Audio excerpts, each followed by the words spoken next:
Hi everyone, welcome to the channel. आज के इस वीडियो में हम बिजनेस स्टडीज़ के टॉपिक ट्रेड के लेसन प्लान को डिस्कस करेंगे। लेसन प्लान बनाते समय हम बेसिक डिटेल्स को पहले भरते हैं, like class, subject, topic, student, teacher's name, date, period, duration और स्कूल्स नेम। उसके बाद हम जनरल ऑब्जेक्टिव्स को मेंशन करते हैं। जनरल ऑब्जेक्टिव्स सब्जेक्ट से रिलेटेड होते हैं।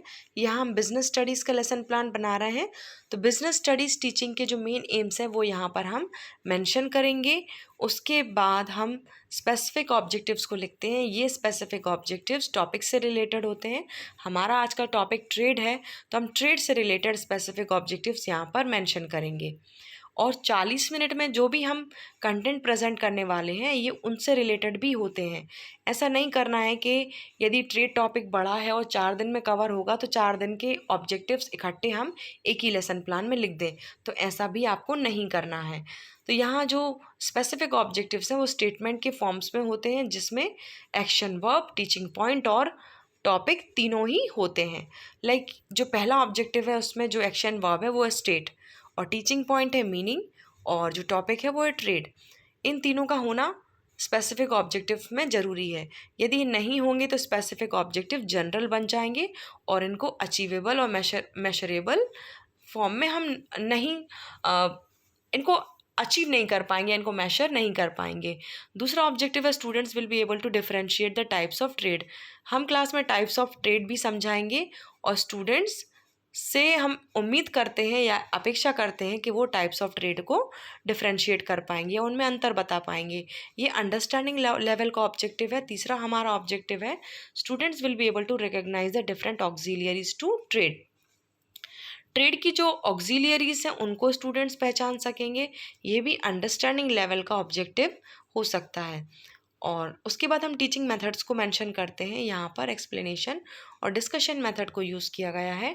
टीचिंग टेक्निक या skills like black board, illustration with examples, question answer आदि का यूज़ किया जाएगा।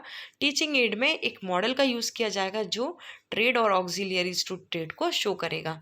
टीचिंग मैक्सिम में यहाँ नोन टू अननोन मैक्सिम का यूज़ किया गया है। और प्रीवियस नॉलेज में बाइंग और सेलिंग को लिखा गया है कि मीन्स ये बता रहा है कि स्टूडेंट्स ट्रेड के बारे में पहले से क्या जानते हैं। स्टूडेंट्स बाइंग और सेलिंग के बारे में पहले से जानकारी रखते हैं। उसके बाद हमें इंट्रोडक्शन को प्लान करना होता है।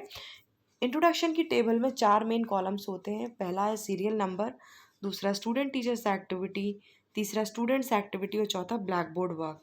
यहाँ पर हम क्लास में हमारी एंट्री को प्लान करते हैं। स्टूडेंट्स से किस तरह से रैपर्ड बिल्ड करना है वो हम प्लान करते हैं, और कैसे प्रीवियस नॉलेज के बेसिस पर उनको न्यू नॉलेज से कनेक्ट करना है वो हम यहाँ पर डिसाइड करते हैं।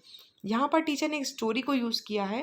टीचर स्टोरी को नरेट करेगी या करेगा, उसके बाद उस स्टोरी के बेसिस पर 3 से 4 क्वेश्चंस पूछेंगे और इन क्वेश्चंस के बेसिस पर उनको न्यू नॉलेज से कनेक्ट किया जाएगा।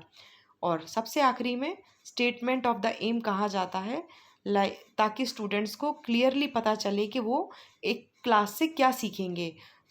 इसको हम इस रूप में भी कह सकते हैं, students today we are going to study about trade. और हमें कहते कहते ब्लैक बोर्ड पर टॉपिक को डिक्लेयर करना होता है, ये लिखना होता है। उसके बाद हम प्रेजेंटेशन को 2 भागों में डिवाइड कर सकते हैं। प्रेजेंटेशन 1 में हम 4 कॉलम्स बनाते हैं। लाइक पहला है टीचिंग पॉइंट्स, दूसरा स्टूडेंट टीचर्स एक्टिविटी, तीसरा प्यूपल्स एक्टिविटी और black board work. Teaching points में जो भी टीचिंग पॉइंट्स हम डिस्कस करने जा रहे हैं उनको हम यहाँ पर लिखते हैं।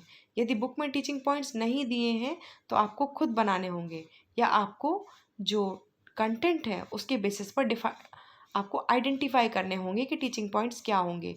और ये भी देखना होगा कि टीचिंग पॉइंट्स एक लॉजिकल सीक्वेंस में अरेंज्ड हैं कि नहीं। और टीचिंग पॉइंट्स के बेसिस पर आपको कंटेंट प्रेजेंट करना होता है। और जब हम कंटेंट प्रेजेंट करेंगे या टीचर डिफरेंट बिहेवियर्स को अडॉप्ट करेंगे तो आपको ये एक्सपेक्टेशन भी डिसाइड करनी होगी कि आपके स्टूडेंट्स क्या कर रहे होंगे या उनसे आपकी अपेक्षा क्या है। और 4th कॉलम में ब्लैक बोर्ड वर्क को हम प्लान करते हैं कि डिफरेंट पॉइंट ऑफ टाइम पे हमारा ब्लैक बोर्ड किस तरह का दिखेगा। जैसे कि यहाँ पर ब्लैक बोर्ड पर टाइटल है और ब्लैक बोर्ड को 2 भागों में डिवाइड किया गया है। और एक साइड ब्लैक बोर्ड में टीचिंग पॉइंट्स की समरी है और दूसरे भाग को एक्सप्लेनेशन के लिए यूज़ किया गया है या टॉपिक को समझाने के लिए यूज़ किया गया है। उसके बाद हम टीचिंग पॉइंट्स को लॉजिकल सीक्वेंस में प्रेजेंट करते हुए कॉम्प्रिहेंशन 1 को प्लान करेंगे। ये कॉम्प्रिहेंशन 1 प्रेजेंटेशन 1 के बेसिस पर होता है। इसमें हम स्टूडेंट्स की अंडरस्टैंडिंग को चेक करते हैं और यहाँ पर कुछ डेवलपमेंटल क्वेश्चंस भी पूछते हैं ताकि हम जो बाकी के जो टीचिंग पॉइंट्स हैं उनको इजीली प्रेजेंट कर सकें या स्टूडेंट्स को समझा सकें। यहाँ हमें स्टूडेंट से फीडबैक मिल जाता है कि whether they are following us or not. उसके बाद हम प्रेजेंटेशन 2 स्टूडेंट्स के सामने रखते हैं या इसकी प्लानिंग करते हैं। इसमें भी पहले की तरह 4 कॉलम्स होते हैं, teaching point, student teachers activity, people's activity और ब्लैक बोर्ड वर्क। प्रेजेंटेशन के बाद हम कॉम्प्रिहेंशन 2 को प्लान करते हैं। यहाँ पर प्रेजेंटेशन 2 में जो हमने कंटेंट प्रेजेंट किया है उसकी अंडरस्टैंडिंग को चेक करते हैं। आफ्टर कॉम्प्रिहेंशन 2 हम टॉपिक जो भी हमने कंटेंट प्रेजेंट किया है उसको समरी के रूप में कहते हैं। ये 3 तरह से किया जा सकता है। टीचर स्वयं टॉपिक को जनरलाइज कर सकते हैं या स्टूडेंट्स को जनरलाइज करने को कह सकते हैं या स्टूडेंट और टीचर दोनों ही मिलकर समराइज कर सकते हैं, समराइज या जनरलाइज कर सकते हैं। उसके बाद रिकैपिचुलेटरी क्वेश्चंस पूछे जाते हैं जिससे एक एक करके पूरे टीचिंग पॉइंट्स को रिवाइज भी किया जाता है और स्पेसिफिक ऑब्जेक्टिव्स को अचीव भी किया जाता है। यहाँ पर टीचर को एक सेटिस्फैक्शन हो जाता है कि जिन एम्स के साथ या ऑब्जेक्टिव्स के साथ लेसन को शुरू किया गया था वो अचीव कर लिए गए हैं और इन एम्स को या ऑब्जेक्टिव्स को होमवर्क तक अचीव किया जा सकता है। सो फ्रेंड्स, आज के इस वीडियो में हमने ट्रेड टॉपिक के लेसन प्लान को डिस्कस किया। आई होप आपको ये समझ में आया होगा। Thank you so much.